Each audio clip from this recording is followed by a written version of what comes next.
একদিন গৌতম বুদ্ধ তার শিষ্যদের সঙ্গে গ্রামে ভ্রমণ করছিলেন। একটি গ্রামের পথে এক ব্যক্তি তাদের সামনে এসে দাঁড়ালো। সেই ব্যক্তিটি খুবই হতাশ ছিল এবং তার জীবনের বিভিন্ন সমস্যা নিয়ে উদ্বিগ্ন ছিল। তিনি বুদ্ধের কাছে এসে বললেন, ভগবান, আমার জীবনে অনেক সমস্যা, আমি কিভাবে এই সমস্যাগুলো থেকে মুক্তি পাব? বুদ্ধ সমস্যাটি শোনার পর শান্তভাবে উত্তর দিলেন।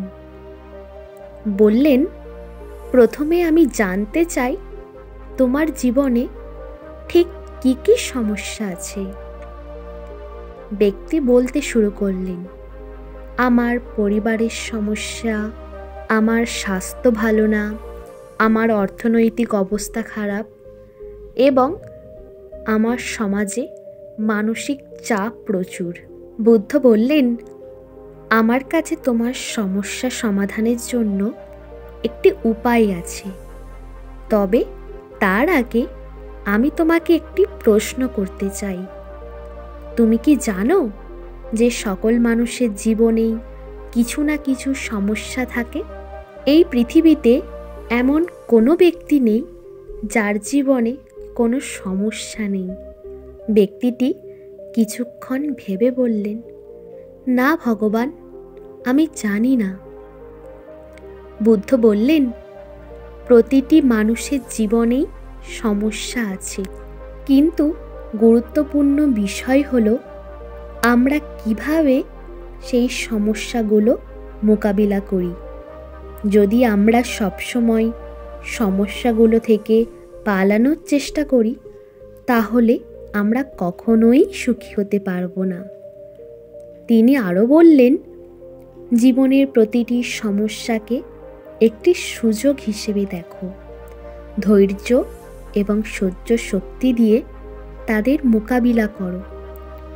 সমস্যাগুলো তোমাকে শক্তিশালী করে তুলবে এবং তোমার জীবনকে আরও সুন্দর করে তুলবে। বুদ্ধ একটি ছোট্ট উদাহরণ দিয়ে ব্যাখ্যা করলেন।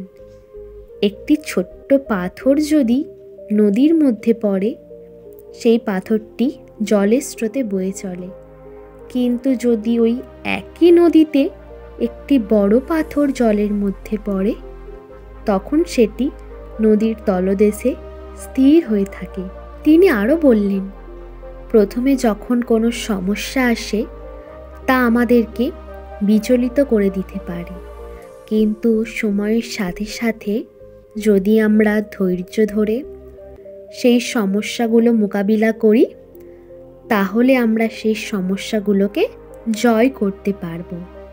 ঠিক যেমন বড় পাথরটি নদীর তলদেশে স্থির হয়ে রইল, তেমনি আমরাও আমাদের জীবনের সমস্যাগুলোর মধ্যে স্থিতিশীল হতে পারব।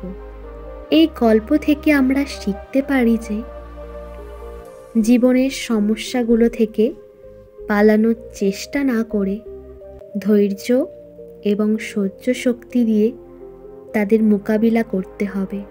ধৈর্য এবং সহ্য শক্তির মাধ্যমে আমরা সকল বাধা অতিক্রম করতে পারি এবং স্থিতিশীল ও শান্তি লাভ করতে পারি।